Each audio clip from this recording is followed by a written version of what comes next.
Hey guys, so I'm back with part 2 of the video. So I want to discuss in this particular video what my signs and symptoms were that made me realize that something was wrong. The earliest signs that I've had were childhood. According to my doctors, when I was a child, I caught some form of a virus that attacked my vagus nerve.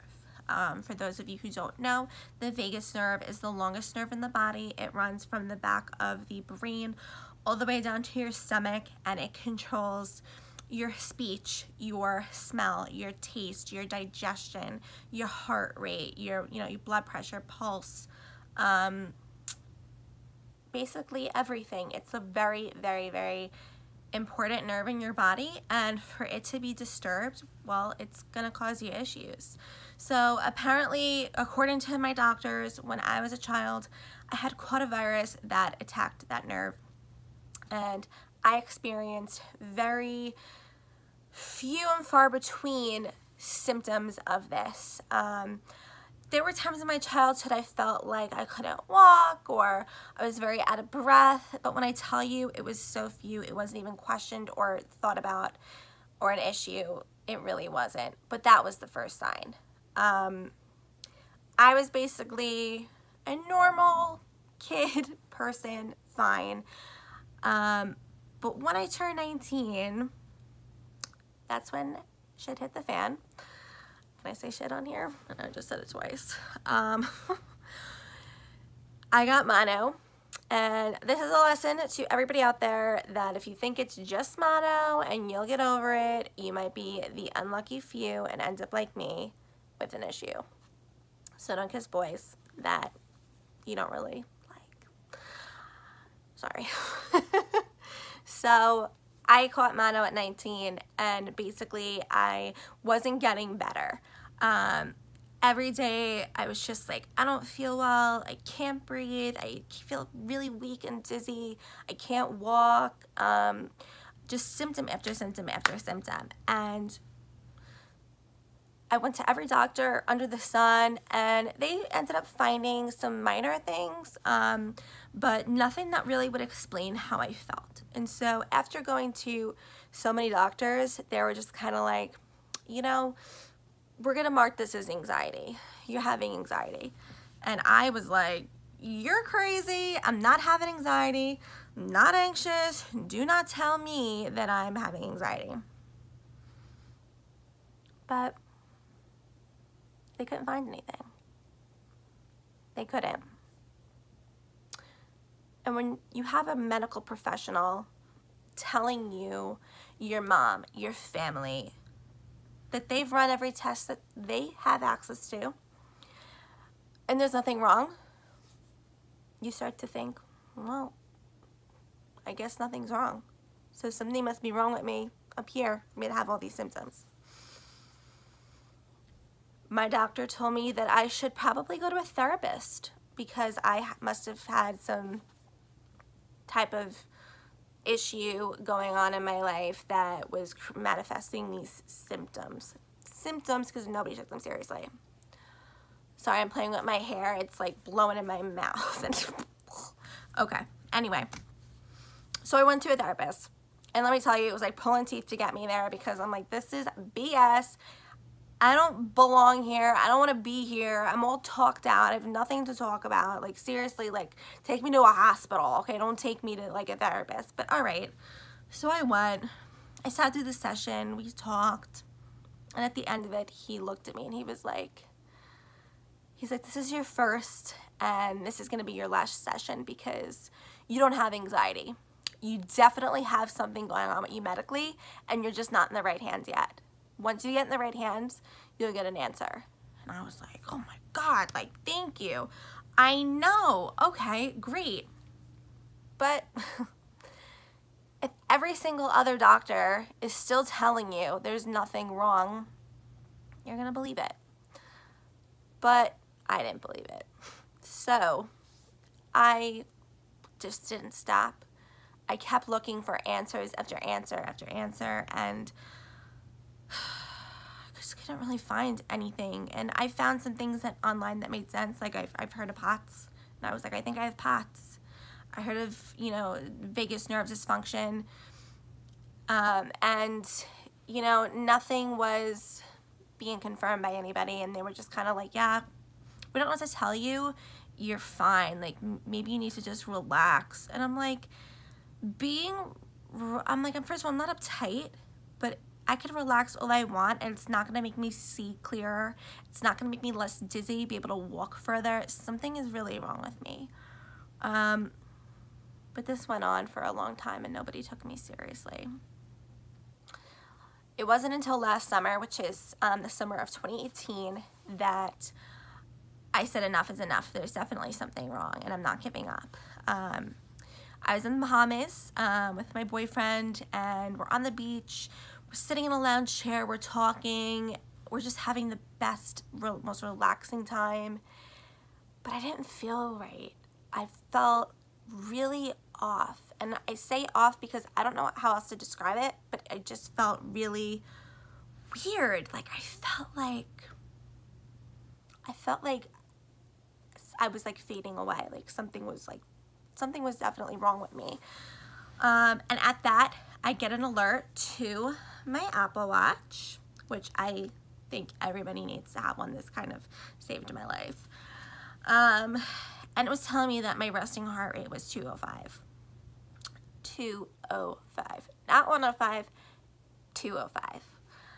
And I saw that and I went, oh my God. When I get home from this trip, I am not stopping. I'm gonna be like a freaking force until I get some answers. And that's what I did. So I ended up reaching out to the Mayo Clinic. If you don't know what the Mayo Clinic is, it is this massive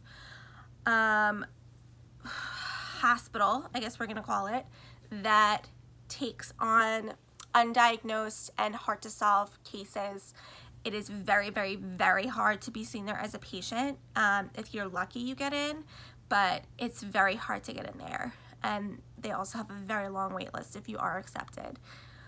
But I knew all this going in, and I said, you know what? I am taking my chances. What's the worst that can happen? They say no.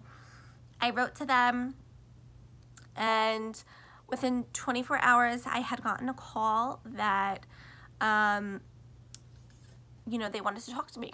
So I spoke to somebody from the Mayo Clinic on the phone for over 2 hours. In the beginning of our conversation, she told me that she just wanted to let me know beforehand that if I was accepted, it would be an 8-month wait. And I said, oh my God, 8 months, no. But you know what? I waited years. I'll wait the 8 months.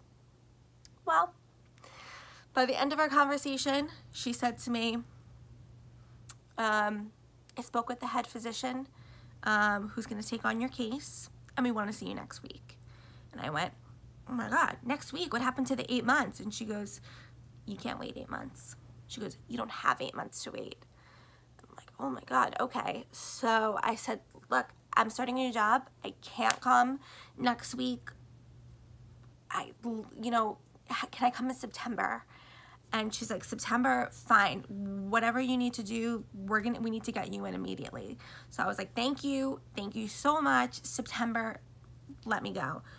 So I went September 26th, 2018, and I went with my parents, which was a very interesting experience in itself because my parents are divorced, and we all stayed together in a large suite, and we had the best time. But anyway, I was diagnosed at the Mayo Clinic with autonomic dysfunction, POTS, and dysautonomia. As happy as I was to get a diagnosis, what they told me about getting better, it sucked. They basically sat me down and were like, listen, we don't really think you qualify for medication, so we just want you to make some lifestyle changes. And I looked at them and I went, lifestyle changes? Okay. You're telling me that I have a bad issue going on, but lifestyle changes. Okay, let me hear you out. What type of lifestyle changes? So they said, we want you to drink more water. We want you to increase your salt. We want you to exercise. I don't know what, okay. And they're like, that's it. And they go, maybe if you're lucky, this will put you into remission. And I went, I go, listen, no offense, but I'm not leaving here. I'm from New York and I just came to Minnesota for 10 days. I'm not leaving here until you give me a better solution than a little more water and salt. And they said, well, you know, we do have a program here at the Mayo Clinic that will retrain your blood to flow throughout your body. And I said, done, put me in. Like, where do I go? They're like, oh, it's not all the time. It's starting in January. So we'll put you in for January. And I said, great, put me in. I'll try anything. Put me in. So I went back in January. God, I want to jump off a freaking roof for wasting my time with that. I was told a completely different scenario of what would be going on for my treatment than what actually happened. I was told that they were going to be tilting me to force my blood to pump properly throughout my body, because that's what POTS and autonomic dysfunction does.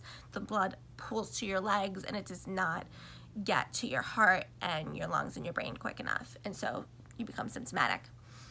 When I got there, I was put in groups with people who had severe injuries, who had traumatic brain injuries, and I was put into classes, and the classes were learning how to rehold your spoon, learning how to sit up straight in a chair. And it quickly hit me after seeing this that, like, oh my God, like, I am obviously not in the right spot. So I get up and I go to somebody working there and I said, I'm not in the right group here. I'm here for, I have POTS. I don't have a TBI or an injury. Like, I can move my arms and I'm speaking to you. Like, what am I doing here? So they said, they were kind of like, I don't know, what are you doing here? And I'm like, you freaking tell me. Like, Dr. So-and-so put me in this thing, said it would benefit me.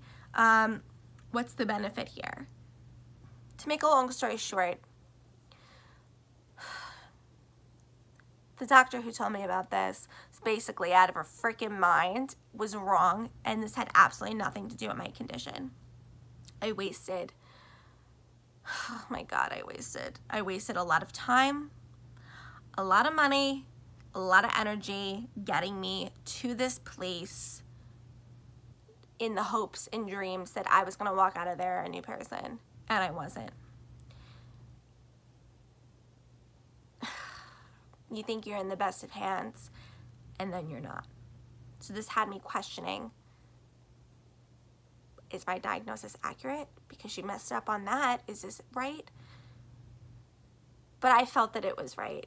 But still, you know, it's a whole questioning game. You know, you're putting your health and everything else in your life in the hands of a doctor. And if they mess up, will you even know?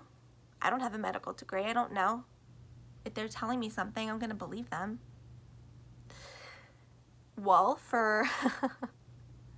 I was lucky enough that that actually was accurate.